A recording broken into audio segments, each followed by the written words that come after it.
సాధారణంగా ఏ నటులైనా సరే ఏడిపించటం కానీ, నవ్వించటం కానీ, భయపెట్టటం కానీ, ఒక రాజసం చూపించటం కానీ, ఇలా ఏదో ఒక నవరసాల్లో ఒక పాత్రను చాలా ఎక్కువగా చేస్తుంటారు. అయితే వాళ్ళు దానికి ప్రసిద్ధి చెందుతారు. ముఖ్యంగా విలన్స్ అంటే ఎక్కువగా భయపెట్టటంలో కానీ, లేదా క్రూరత్వానికి పరాకాష్ఠగా ఉండడం కానీ మనం చూస్తుంటాం. కానీ 'కోటా శ్రీనివాసరావు' గారు అందుకు మినహాయింపు. ఆయన నవ్వించగలరు, ఏడిపించగలరు, ప్రేమ అనే ఒక గొప్ప అనుభూతిని పంచగలరు, భయపెట్టగలరు. ఇంకా చెప్పాలి అంటే నవరసాలు కాదండి. 90 రసాల్ని కేవలం ఆయన ఒక్క యాక్షన్‌తోనే పండించగలరు. అసలు నటులు అనే దానికి నిలువెత్తు నిదర్శనం ఆయన. ఎలాంటి పాత్ర ఇచ్చినా, ఎలాంటి డైలాగులు ఇచ్చినా, ఎలాంటి భాష మాట్లాడమన్నా ఆయన అద్భుతంగా మాట్లాడగలరు.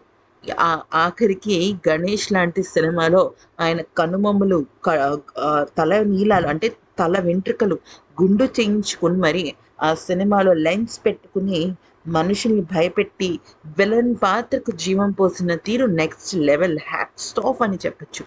అలాంటి వ్యక్తి జూలై 13వ తేదీన చనిపోవటం మనందరినీ బాధకు గురి చేసిన విషయం. అయితే 'కోటా శ్రీనివాసరావు' గారి జీవితంలో చాలా అంటే చాలా బాధ బాధాకరమైన విషయాలున్నాయి.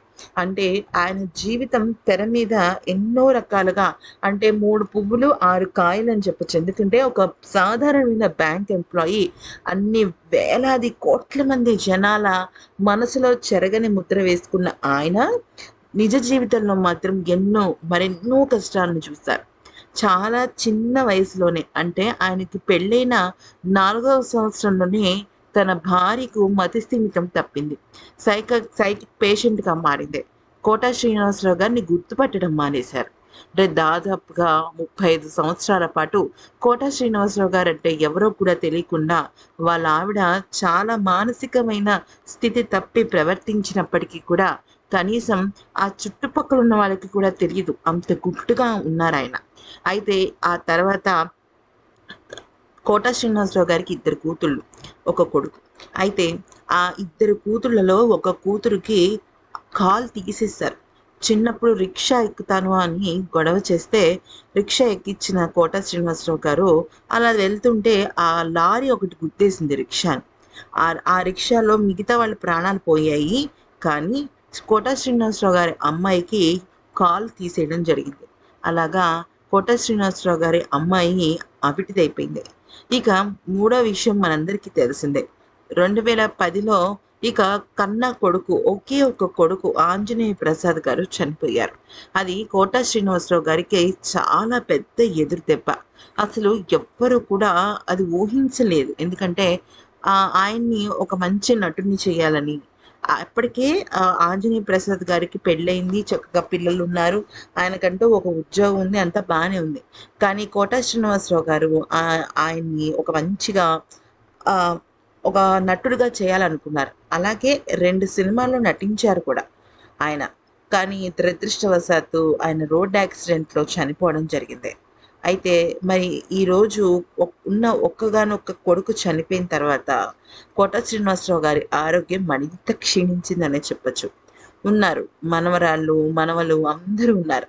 కానీ ఆయన ఎదుర్కొన్న కష్టాల కడలిని ఎవరు తగ్గించగలరు చెప్పండి? అయితే ఇక కన్న కొడుకు చనిపోయిన తర్వాత తన ఆఖరి అంతిమ సంస్కారాలన్నీ కూడా తన పెద్ద మనవడే చేస్తున్నట్టు కుటుంబ సభ్యులు చెప్పారు. 'కోటా శ్రీనివాసరావు' గారు సరిగ్గా 3 రోజుల క్రిందటే ఆయన 83వ పుట్టినరోజుని జరుపుకున్నారు. అయితే ఇక ఇప్పుడు ఆయన పెద్ద మనవడైన ఆయన పెద్ద మనవడు ఈ మొత్తం కార్యక్రమాలన్నీ చేశారు. నిజానికి 'కోటా శ్రీనివాసరావు' గారికి తమ్ముడు 'కోటా శంకర్రావు' గారు ఉన్నారు. కానీ కుటుంబ సభ్యులందరూ కూడా మనవడి చేత ఇదంతా చేయించాలి అని అర్థమవుతోంది. అయితే అతను కొడుకు బిడ్డ అని అర్థమవుతోంది. ఎందుకంటే కొడుకు బిడ్డలంటే 'కోటా' గారికి చాలా ఇష్టం.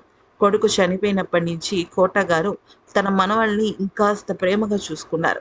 ఎందుకనంటే కొడుకు చనిపోయిన తర్వాత ఇక పిల్లలు అనాథలైపోకుండా ఆయన దగ్గరికి తీసుకున్నారు. మరి 'కోటా' గారు చనిపోయినప్పటికీ కూడా భౌతికంగా మన మధ్య లేకపోయినప్పటికీ కూడా ఆయన మన ఆయన ఆత్మ శాంతి చేకూరాలని ఆయన ఎప్పుడూ మన తెలుగు సినిమా బ్రతికున్నంత వరకు ఆయన బ్రతికుంటారు అని మనం గట్టిగా, గర్వంగా చెప్పొచ్చండి. అయితే ఆయన లేని లోటును ఆయన కుటుంబ సభ్యులతో పాటుగా మనందరం కూడా దిగమింగుకున్న ఆ బాధని శక్తి తెచ్చుకోవాలని మనందరం కోరుకుందాం.